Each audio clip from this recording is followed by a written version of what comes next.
capacidad de decisión aun cuestiones de rutina es sujeto de control. Es el que debe ejercer el control.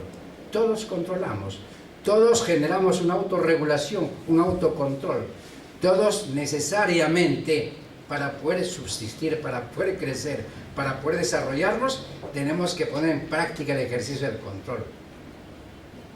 ¿Con qué controlamos? Con instrumentos, medios físicos, en cuyos contenidos pues se transporta información. El control es información, es básicamente información. ¿Cómo sabemos si controlamos bien? Yo creo que en este punto, independientemente de la labor de supervisión, independientemente de la labor de monitoreo, independientemente de los mecanismos de interacción con los que desarrollamos la actividad, tenemos que reconocer el ejercicio del control posterior a través de la auditoría administrativa de gestión o la auditoría del control interno. Resulta siendo, a mi juicio, una posibilidad y una oportunidad para el licenciado en Administración el conocimiento y el dominio del ejercicio del control interno, es decir, de la auditoría del control interno. Con esto, de alguna manera, quiero hacerles llegar, por cierto, la concepción que podemos tener acerca del control, sin antes mencionarles algunos desarrollos que, por cierto, este trabajo voy a compartir con ustedes. Imagino que en su oportunidad van a recibir una copia de estos desarrollos. Acá alcanzamos algunas definiciones y que parten, por supuesto, del concepto de Fayol. Terry con Sonder, que amenaza es un proceso esencialmente regulador, dice. Willey dice, no es un ejercicio de mando con el que se obliga o presiona a las personas para que actúen de un modo determinado, es orientar un sistema hacia un mejor funcionamiento. Y aquí hay un aspecto que también es importante reconocer, de que el control no es una función privativa ni patrimonio de nadie, ni exclusivo de ninguna disciplina científica. Control es control. Y control se da en todas las disciplinas, como usted verá, y que por supuesto en nuestra disciplina tiene verdaderamente un papel sumamente importante. He acuñado algunas definiciones respecto al control de gestión y resulta siendo uno de los mentores primarios acerca de este concepto es precisamente este maestro, Frederick William Taylor, ¿no?, que fue uno de sus iniciadores, introduciendo pues todos esos mecanismos de registro estadístico, todos aquellos componentes mediante los cuales procesaba información fundamentalmente para elevar los niveles de rendimiento del trabajo, como también el trabajar a través de mecanismos de estudio de tiempo, de movimiento, de cronometraje y todo aquello que efectivamente permitía reducir sustancialmente el contenido total de trabajo, separando los contenidos de trabajo suplementario y diferenciándolos del contenido básico del trabajo. Y todo esto resultan siendo las herramientas iniciales pues, para conocer en estas épocas todo aquello que hace el control de gestión a través del cuadro de mando integral o el balance scorecard. Bien, y como verán, esto pues se desarrolla, digamos, en el trayecto del comportamiento de la organización, que por cierto conduce sus esfuerzos sobre la base de la escogencia de alguna estrategia, y en su desarrollo es natural que se adviertan desviaciones que hay que corregirlas. El concepto de realimentación y homeostasis se hacen presente en este mecanismo, donde precisamente el control de gestión tiene por propósitos entregar información de la situación de la organización y sus resultados, apoyar la toma de decisiones, conocer el resultado real de la organización y transformar los datos en información útil.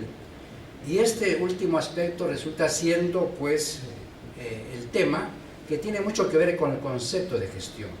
Concepto de gestión es el conjunto de actividades dirigidas a convertir todo tipo de recursos en verdaderos medios. Y eso es lo que efectivamente hace los mecanismos del control de gestión con el recurso de información. Transformar este recurso de información en un verdadero medio para facilitar la toma de decisiones, ¿no?, a fin que éstas sean efectivas, oportunas, responsables y se adelante a los acontecimientos. En razón de esto, existen otros argumentos que considero que son importantes también, relacionados con la naturaleza del control. Es imprescindible de que toda organización tiene que tener un norte definido. Y es un riesgo el no contar con algo definido. Nosotros no podemos hacer si es que no tenemos un objetivo preciso. El diálogo, precisamente, de esta famosa novela de Lewis Carroll, del Alicia en el País de las Maravillas, encontramos el diálogo que se produce entre Alicia y el gato. Y en ese diálogo le pregunta, pues en esta pregunta, en este diálogo, en circunstancias en que Alicia llega a un recodo y donde se bifurcan varios caminos, le pregunta al gato, ¿qué camino debo tomar? Pues, si tú no sabes a dónde vas, cualquier camino es igual. Bueno, y en realidad es una pregunta obvia, por cierto, pero que grafica con mucha claridad de que si no tenemos un objetivo claro, pues lamentablemente no tiene justificación lo que podemos hacer. Al fijarse objetivos, por lo tanto, resulta necesario para efecto del control conocer, comprobar en qué grado han sido alcanzados. Esto significa pues que para el control es importante, imprescindible, la fijación de objetivos. Toda desviación respecto a los objetivos y planes previamente diseñados deben ser objeto de corrección. Es otra premisa importante también. Todo aquello que se desvía o se aparte del camino necesita corrección. ¿Y quién o qué nos proporciona la información? Es el control. Las organizaciones se hacen fuertes cuando logran con éxito los objetivos planificados y se empobrecen cuando se alejan de ellos. ¿Cómo sabemos esto? ¿De qué manera? Con los instrumentos que efectivamente los mecanismos de control nos proporcionan. Resulta necesario medir y analizar en forma permanente el desarrollo de las acciones realizadas para ajustar las desviaciones que se hayan producido. Por sí solo se explica que esto es una tarea propia de la razón de ser del control. Tener un plan y no controlar conduce al caos. De igual modo, controlar sin tener un plan carece de sentido. El control no es posible sin la existencia de planes. No se debe caer en la esclavitud del control desmedido, ya que se pierde flexibilidad, creatividad y espontaneidad. Es el plan y el control el que guía los pasos de una organización, ya que le permite el control medir el desempeño, generar información para corregir las desviaciones que se producen. Con esto podemos concretar diciendo que el establecimiento de estándares, metas y cualquier unidad de medida resultan siendo atributos indispensables para que el control funcione. Pero por sí mismo estos mecanismos, estos atributos no son establecidos por el control, sino por una función que es importante, que es la planificación. Es el otro ingrediente, es el otro atributo necesario y que resulta siendo particularmente esencial para el estudioso en administración. La ejecución de los demás planes es un principio administrativo, son precedidas. La ejecución de las demás funciones administrativas son precedidas por la planificación. Y esto resulta siendo un ingrediente doctrinario fundamental para entender la doctrina del control. Otro aspecto que es importante es tener en cuenta que el control no existe sin un sistema de información. Es más, el control es básicamente información. Y por último, la acción correctiva no forma parte del proceso de control también, sino de los otros procesos. El control genera información de desvíos. El control es el mecanismo que procesa que desarrolla información. Y esa información tiene que ser oportuna para que las otras funciones adopten el correctivo que corresponda. Otro tema que son también importantes tenerlos en cuenta: los postulados de un control efectivo, los puntos críticos de control.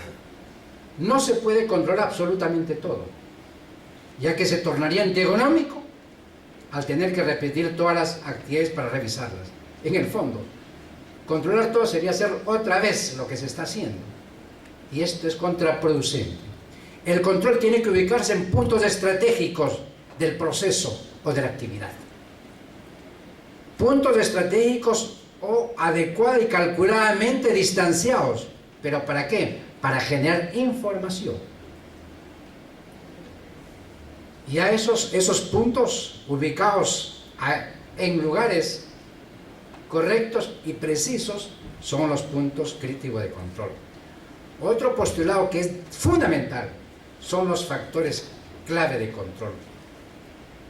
Como decir, ¿cuáles son los factores clave del éxito de un negocio? ¿Cuáles son los factores clave del éxito del control? No va a ser posible ejercitar el control, repito, si es que no hemos identificado previamente algunos factores, algunos elementos o algunos estándares a partir del cual ejercitemos el control. Por eso decimos, para mantener un sólido sistema de control es importante contar con elementos o factores de control con los cuales una organización puede ejercer la función de control.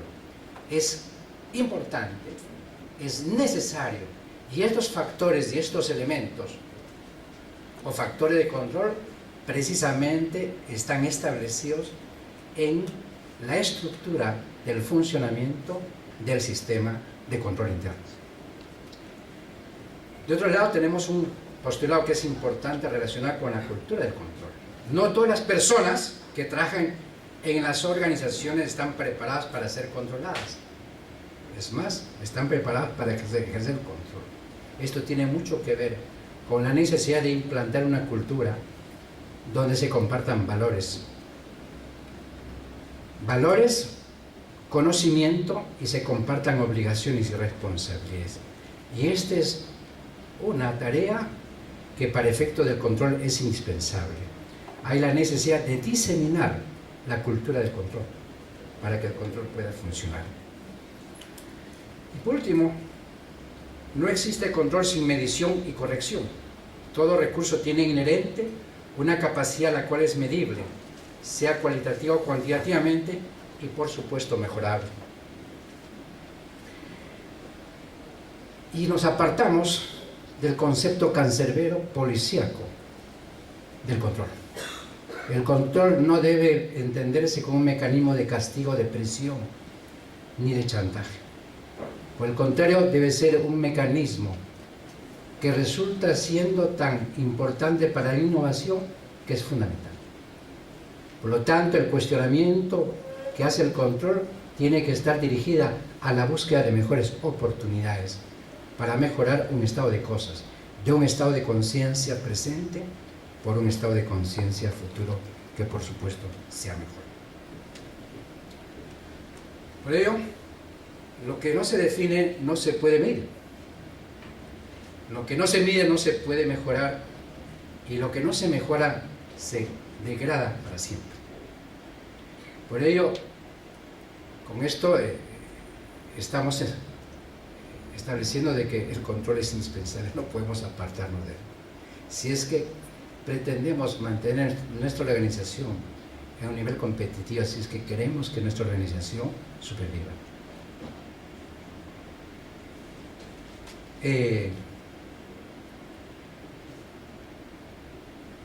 Quiero señalar en esta primera parte además, que siendo el sistema de control de gestión o el control de gestión un mecanismo precisamente para generar información adecuadamente procesada, mediante la cual, digamos, generemos una oportunidad para los que tomen decisiones, y a partir de esa concepción queramos establecer nosotros mecanismos, instrumentos o medios para acrecentar la acción de control mediante la cual podamos viabilizar, conocer, rectificar o corregir las actividades que conducimos en una organización. Para que ello suceda es indispensable que la organización mantenga un adecuado sistema de control interno. Esto es importante. Muchas veces implantamos un sistema de control de gestión, pero no siempre resulta teniendo éxitos. Y siempre llegaremos a la conclusión de que hay que hacer ajustes en la organización. Hay que hacer ajustes en los mecanismos de control interno.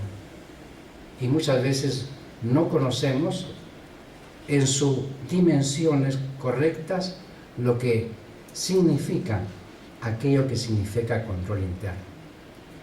Por ello, forma parte de esta exposición el propósito de dar especial énfasis en el sistema de control interno. ¿Y qué cosa entendemos por control interno?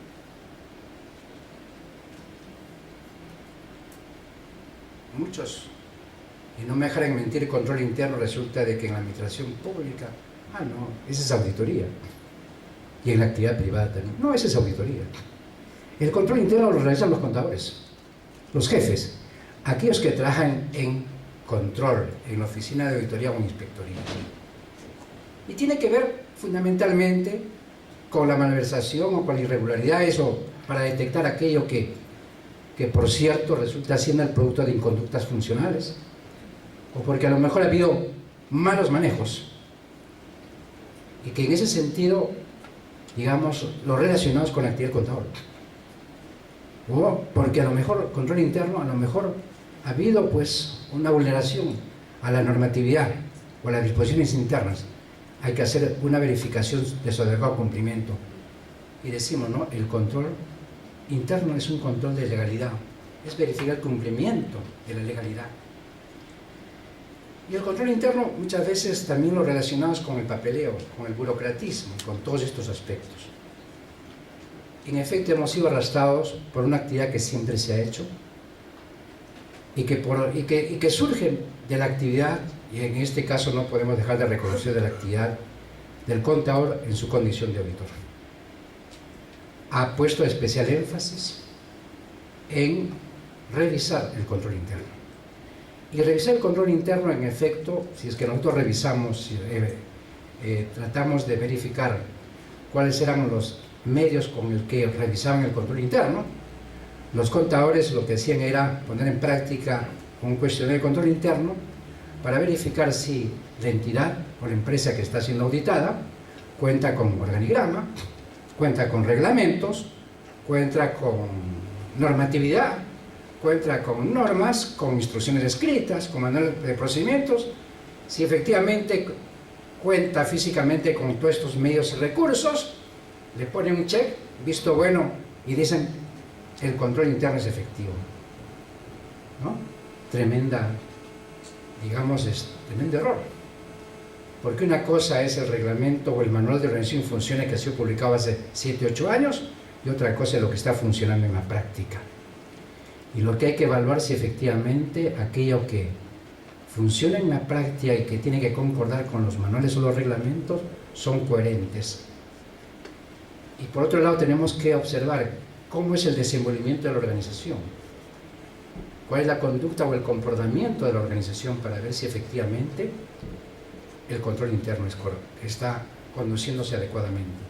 Entonces, esta confusión efectivamente resulta siendo pues una realidad, por lo que en efecto tenemos se tiene ese error de presión. El control interno es otra cosa. El control interno va más allá. Y esto porque también, como consecuencia de esa práctica que se hacía antiguamente al control interno, resulta de que las empresas, aun cuando contaban con el sistema de control interno efectivo, pero sin embargo habían graves errores, graves deficiencias, graves irregularidades.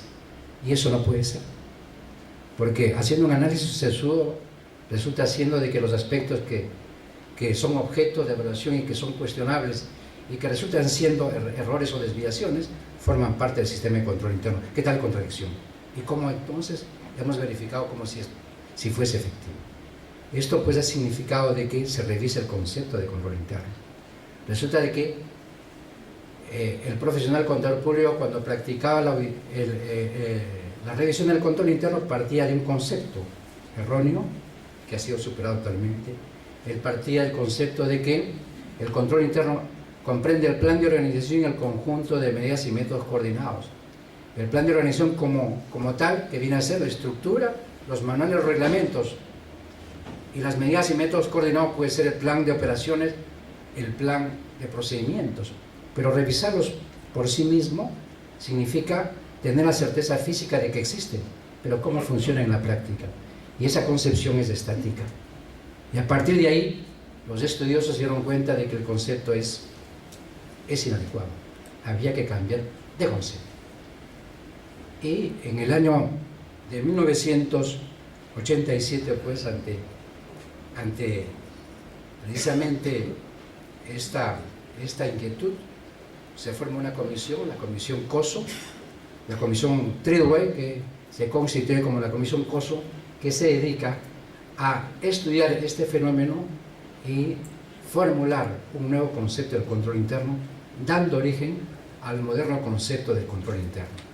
Este moderno concepto del control interno, pues, surge el año 1992 y en nuestro medio, en nuestro país, se populariza prácticamente el año 2006, ¿no? Hace muy poco, y que en estos momentos resulta siendo una actividad que todas las organizaciones están implantando, están considerándolo a partir de este nuevo concepto. Entonces acá se define como un proceso, ya no como el plan de organización conjunto de medios y métodos coordinados, sino como un proceso dinámico, permanente y continuo, ¿no? Que es realizado por la dirección, la gerencia y el resto del personal, diseñado para enfrentarse a los riesgos o para proporcionar una seguridad razonable sobre el logro de los objetivos de la organización, ¿no? A partir de estos tres objetivos, esta fue la primera definición inicial, es decir, ¿no? Objetivos en las categorías efectividad y eficiencia de las operaciones, confiabilidad de la información financiera. Ahora este imperativo fue cambiado por las obligaciones de responsabilidad, porque no solamente son la información financiera, también es la información no financiera, por el cumplimiento con las leyes, reglamentos, normas y políticas, y por último se ha incorporado otro concepto que es con el uso adecuado y oportuno de los bienes y recursos que tiene la organización. Entonces se entiende pues a partir de este nuevo concepto por qué el concepto estático se transforma en el concepto dinámico del control interno. Es decir, el control interno debe entenderse como un proceso dinámico, permanente, continuo y evolutivo, y que es asumido por la alta dirección, por los directivos, los gerentes y todo el personal, mientras que la concepción antigua no se definía. Resultaba siendo una actividad que se sumergía en las áreas de contabilidad y de auditoría. El nuevo concepto compromete a toda la organización.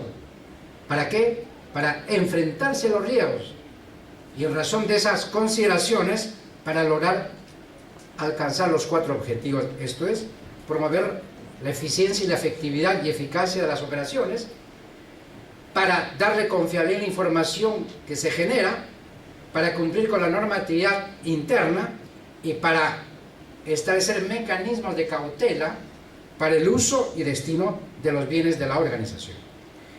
Dentro de este concepto se pretende tener en principio una imagen objeto de lo que puede ser una empresa, una organización que tiene un efectivo sistema de control interno. Cuando una organización tiene un efectivo sistema de control interno,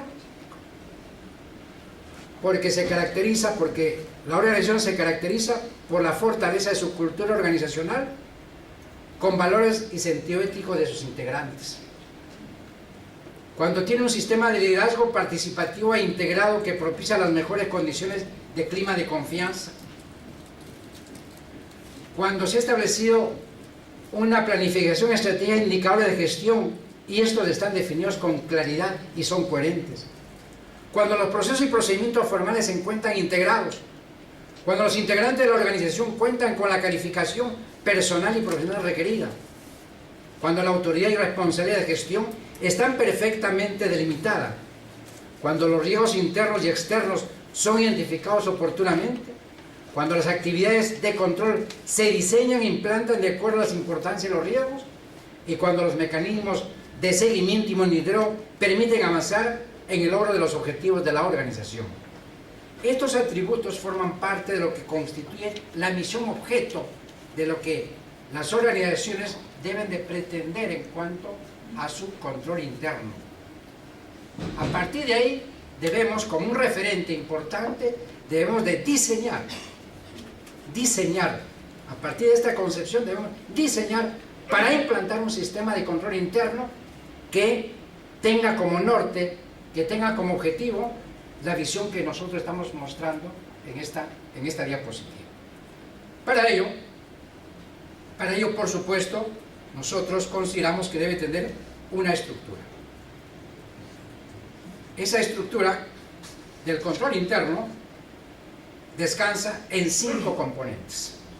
Uno denominado el ambiente de control, el segundo componente, la evaluación de riesgos, el tercer componente, las actividades de control, el cuarto componente, información y comunicación, y el último, monitoreo o supervisión.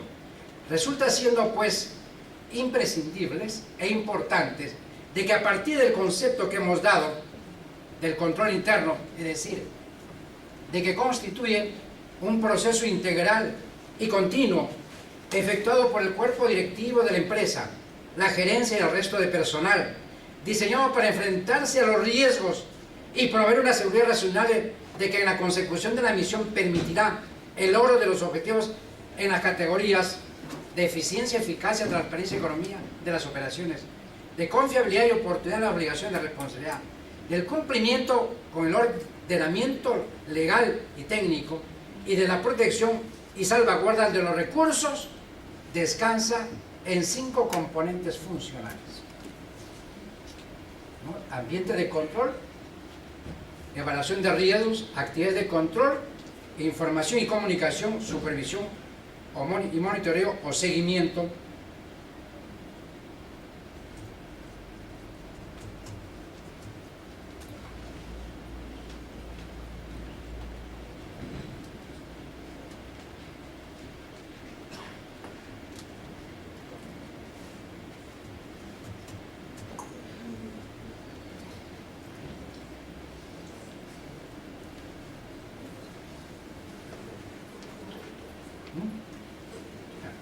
En ese sentido, debemos entender también en esta moderna concepción del control interno, independientemente de considerar que es un proceso integral y continuo,